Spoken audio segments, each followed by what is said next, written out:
വയനാട്ടിൽ പെട്ടെന്ന് എത്താൻ വേണ്ടിയിട്ടുള്ള ടണൽ പ്രോജക്ട് അതിനൊക്കെ ഞങ്ങൾ എതിർക്കും, ശക്തിയായി ഞങ്ങൾ എതിർക്കും. ഒരു സംശയം നാഷണൽ ഹൈവേ പൂർത്തീകരിച്ച് ഉദ്ഘാടനം ചെയ്യാമെന്നാണ് മുഖ്യമന്ത്രി കരുതുന്നതെങ്കിൽ ഒരടി പോലും നിങ്ങൾക്ക് മുന്നോട്ട് പോകാൻ കഴിയില്ല.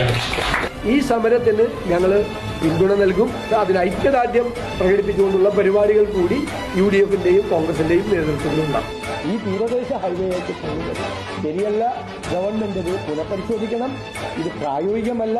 പാരിസ്ഥിതികമായും സാമൂഹികമായും ഒരുപാട് പ്രശ്നങ്ങളുണ്ടാവും. ഗവൺമെന്റിനോട് ഞങ്ങൾക്ക് ആവശ്യപ്പെടാനുള്ളത് ഇപ്പൊ ഇവിടെ നടക്കുന്ന ഈ പണി നിർത്തിവെച്ച് നന്ദിഗ്രാമിൽ നിന്നും കൊണ്ടുവന്ന മണ്ണും കൈമാറി ഈ വിഷയം അടുത്ത വരുന്ന 2 ദിവസത്തിനുള്ളിൽ പ്രധാനമന്ത്രിയും അതിന്റെ ശരിയായ രീതിയിൽ ധരിപ്പിക്കുന്നതുമായി അധികാരത്തിൽ വന്ന ലൈഫ് മിഷൻ ഉൾപ്പെടെ രൂപപ്പെടുത്തിയ ഈ 4 മിഷനുകൾ ഞങ്ങൾ പിരിച്ചുവിടും.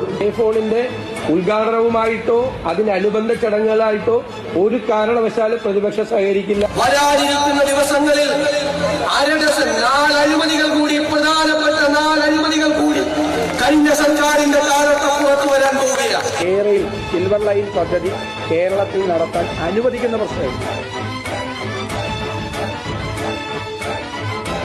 കേരളയിൽ വരും കേട്ടോ, എനിക്ക് യാതൊരു സംശയമില്ല.